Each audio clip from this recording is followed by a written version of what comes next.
Scotland is internationally known for its traditional music, which remained vibrant throughout the 20th century and into the 21st, when many traditional forms worldwide lost popularity to pop music. In spite of emigration and a well-developed connection to music imported from the rest of Europe and the United States, the music of Scotland has kept many of its traditional aspects. Indeed, it has itself influenced many forms of music. Many outsiders associate Scottish folk music almost entirely with the Great Highland Bagpipe, which has indeed long played an important part in Scottish music. Although this particular form of bagpipe developed exclusively in Scotland, it is not the only Scottish bagpipe, and other bagpiping traditions remain across Europe. The earliest mention of bagpipes in Scotland dates to the 15th century, although they are believed to have been introduced to Scotland as early as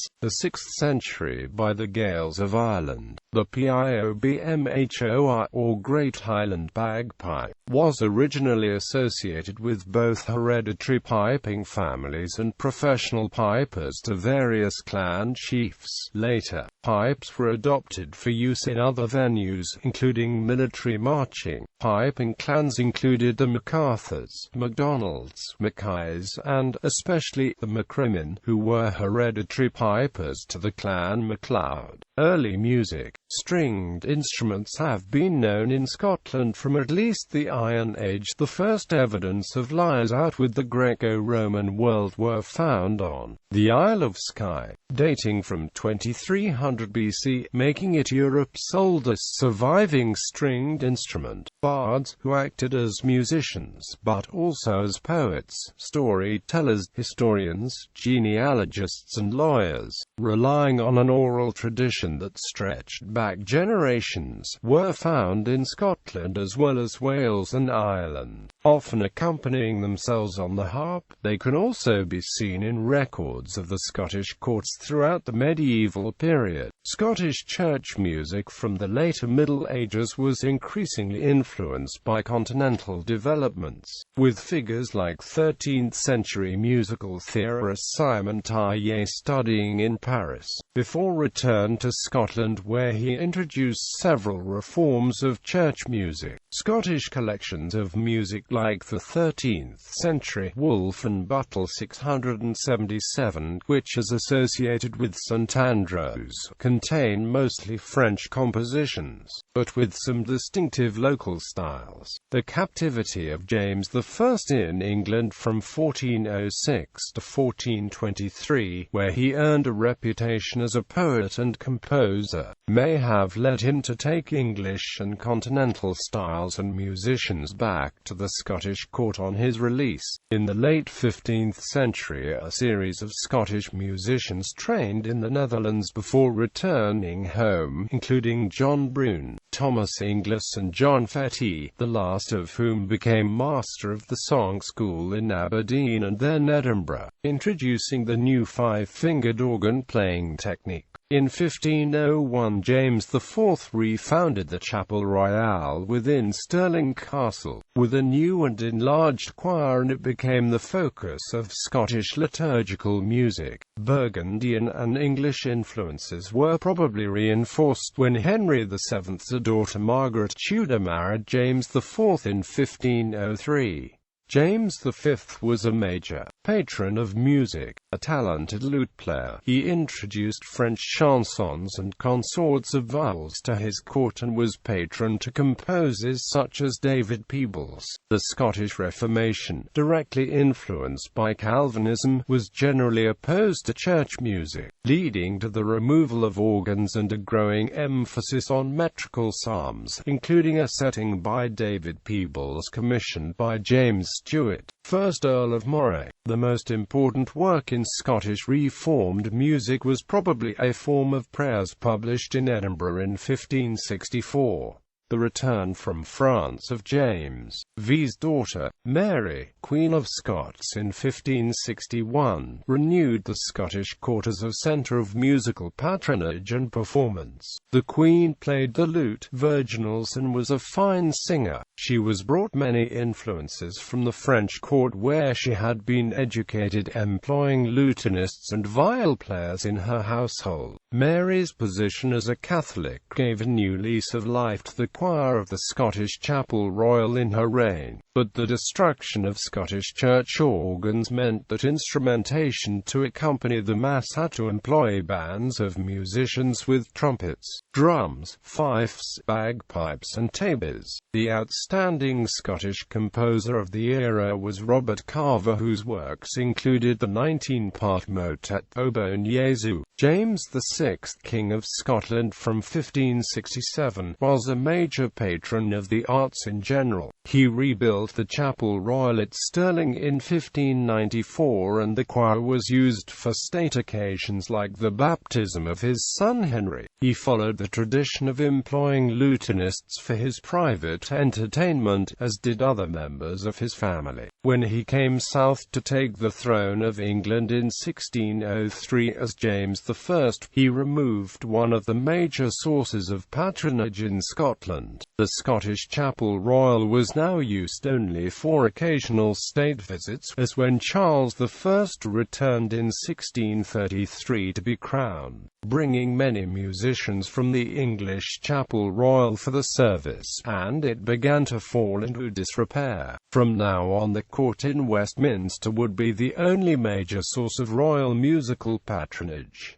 Folk music. There is evidence that there was a flourishing culture of popular music in Scotland the late Middle Ages, but the only song with a melody to survive from this period is the Plef song. After the Reformation, the secular popular tradition of music continued, despite attempts by the Kirk, particularly in the lowlands, to suppress dancing and events like penny weddings. This period saw the creation of the Keolmore of the bagpipe, which reflected its martial origins, with battle tunes, marches, gatherings, salutes and laments. The Highlands. The early 17th century saw the development of piping families, including the MacCrimmons, MacArthurs, MacGregors and the Mackays of Gaelic. There is also evidence of adoption of the fiddle in the Highlands, with Martin Martin noting in his A Description of the Western Isles of Scotland that he knew of 18 players in Lewis alone.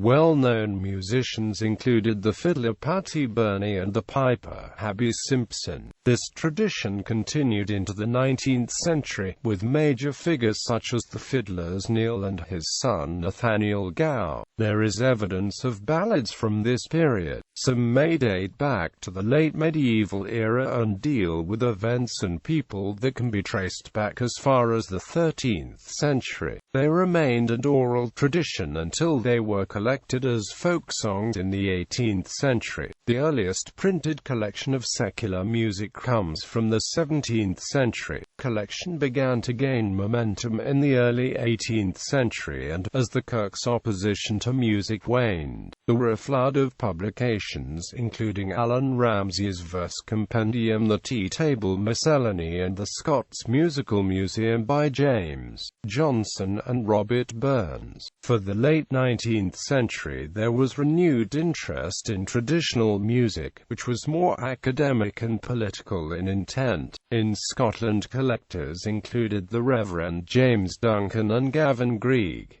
Major performers included James Scott Skinner. This revival began to have a major impact on classical music, with the development of what was in effect a national school of orchestral and operatic music in Scotland, with composers such as included Alexander Mackenzie, William Wallace, Learmont Drysdale, Hamish MacCunn and John McEwen. After World War II, traditional music in Scotland was marginalised, but remained a living tradition. This marginal status was changed by individuals including Alan Lomax, Hamish Henderson and Peter Kennedy, through collecting, publications, recordings and radio programs. Acts that were popularized included John Strachan, Jimmy McBeath, Jeannie Robertson, and Flora McNeil. In the 1960s there was a flourishing folk club culture, and Ewan MacColl emerged as a leading figure in the revival in Britain. They hosted traditional performers, including Donald Higgins and the Stewarts of Blairgowrie, beside English performers and new Scottish revivalists such as Robin Hall, Jimmy McGregor, the Corries and the Ian Campbell folk group.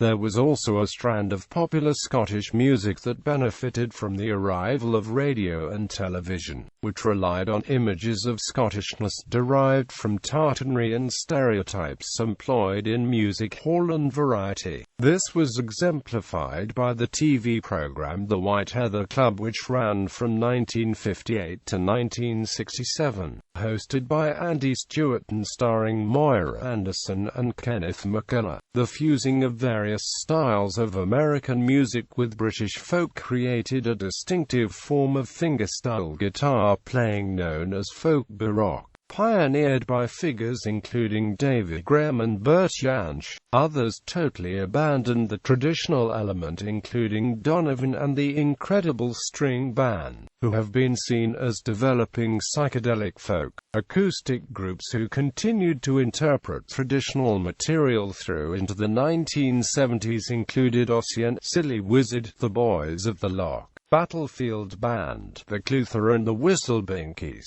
Celtic rock developed as a variant of the electric folk by Scottish groups, including the JSD Band and Spencer's Feet. Five-Hand Reel, who combed Irish and Scottish personnel, emerged as the most successful exponents of the style. For the late 1970s, the attendance at and numbers of folk clubs began to decrease, as new musical and social trends began to dominate. However, in Scotland the circuit of ceilidhs and festivals helped prop up traditional music. Two of the most successful groups of the 1980s that emerged from this dance band circuit were Runrig and Capercaillie. A byproduct of the Celtic diaspora was the existence of large communities across the world that looked for the cultural roots and identity to their origins in the Celtic nations. For the US, this includes Scottish bands Seven Nations, Pryden and Flatfoot 56.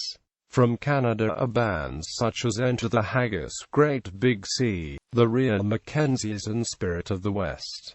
Classical music. The development of a distinct tradition of art music in Scotland was limited by the impact of the Scottish Reformation on ecclesiastical music from the 16th century. Concerts, largely composed of Scottish airs, developed in the 17th century, and classical instruments were introduced to the country. Music in Edinburgh prospered through the patronage of figures including the merchant Sir John Clark of Pennycook. The Italian style of classical music was probably first brought to Scotland by the cellist and composer Lorenzo Bocchi, who travelled to Scotland in the 1720s. The Musical Society of Edinburgh was incorporated in 1728.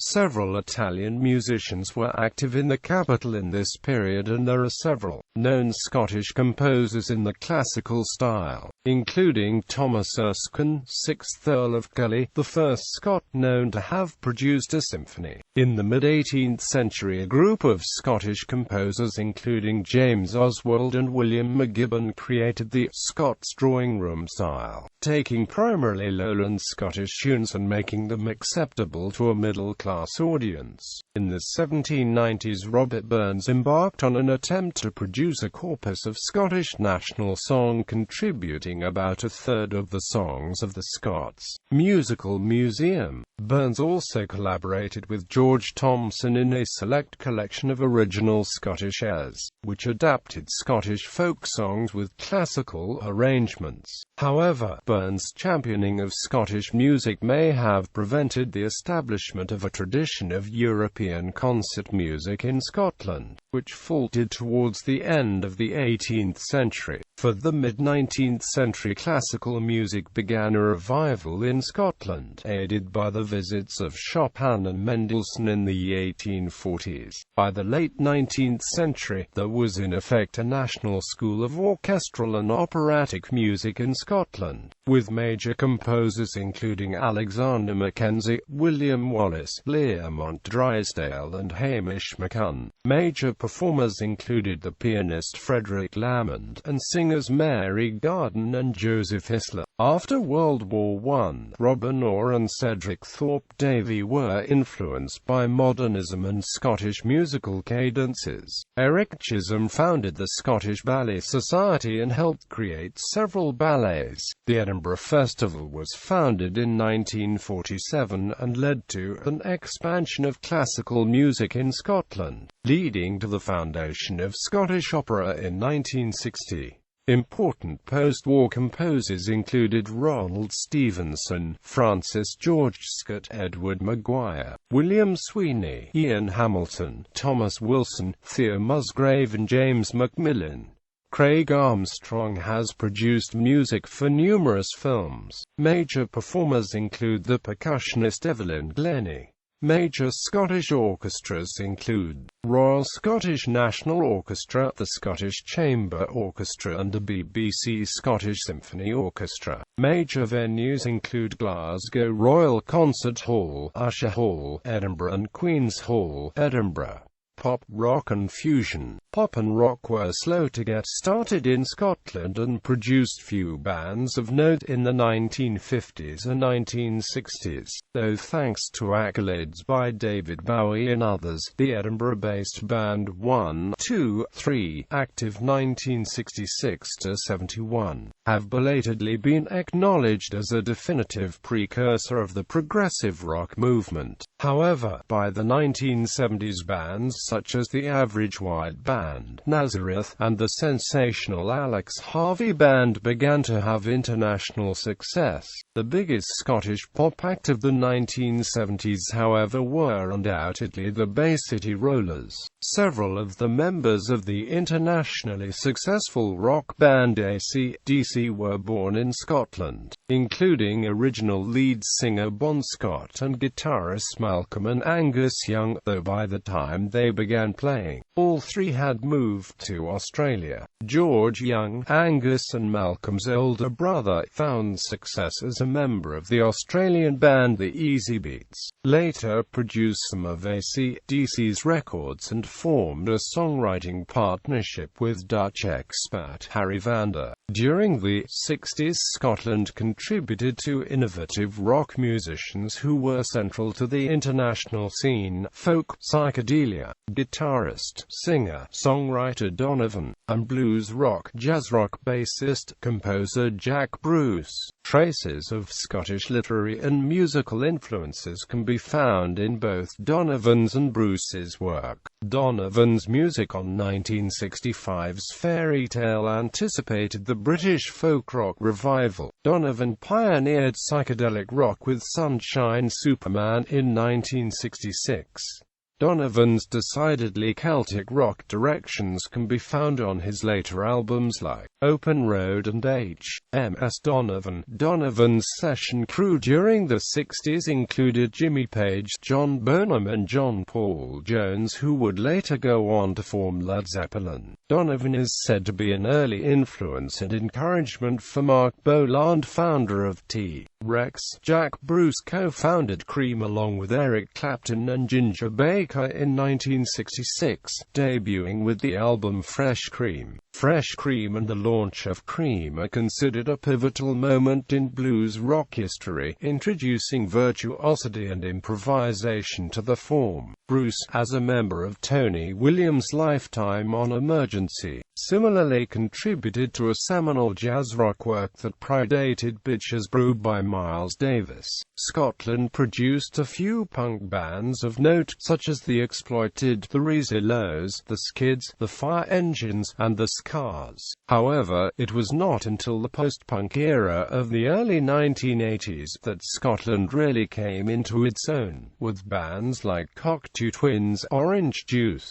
The Associates, Simple Minds, Maggie Riley, Annie Lennox, Hue and Cry, Goodbye Mr. Mackenzie, The Jesus and Mary Chain, Wet Wet Wet, Big Country, The Proclaimers and Joseph K. Since the 1980s, Scotland has produced several popular rock and alternative rock acts. Most recently, Scottish piping has included a renaissance for cold-wind pipes such as small pipes and border pipes, which use cold, dry air as opposed to the moist air of mouth-blown pipes. Other pipers such as Gordon Duncan and Fred Morrison began to explore new musical genres on many kinds of pipes. The accordion also gained in popularity during the 1970s due to the renown of Phil Cunningham, whose distinctive piano accordion style was an integral part of the band Silly Wizard. Numerous musicians continued to follow more traditional styles, including Alex Beaton. A more recent trend has been to fuse traditional Celtic with world music, rock and jazz.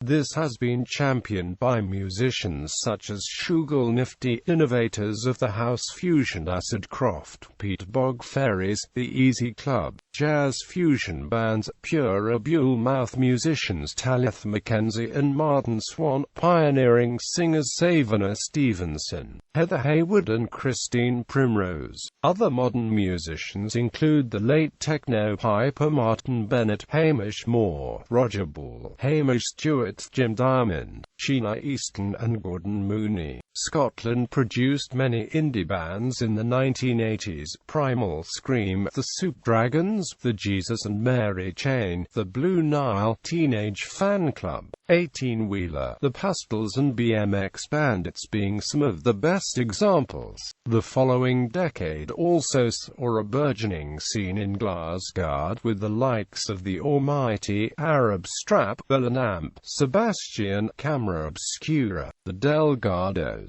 Bisson Mogwai. The late 1990s and 2000s saw Scottish guitar bands continue to achieve critical or commercial success. Examples include Franz Ferdinand, Frightened Rabbit, Biffy Clyro, Texas, Travis, Katie Tunstall, Amy MacDonald, Paolo Nutini, The View, Idlewild, Shirley Manson of Garbage, Las Vegas, We Were Promised Jetpacks, The Fratellis, and Twin Atlantic. Scottish extreme metal bands include Man Must Die, Cancerous Womb, Neonatal Death and Cerebral Bore. One of the most famous and successful electronic music producers, Calvin Harris, is also Scottish. Jazz. Scotland has a strong jazz tradition and has produced many world-class musicians since the 1950s, notably Jimmy Duca, Bobby Wellens and Joe Temperley.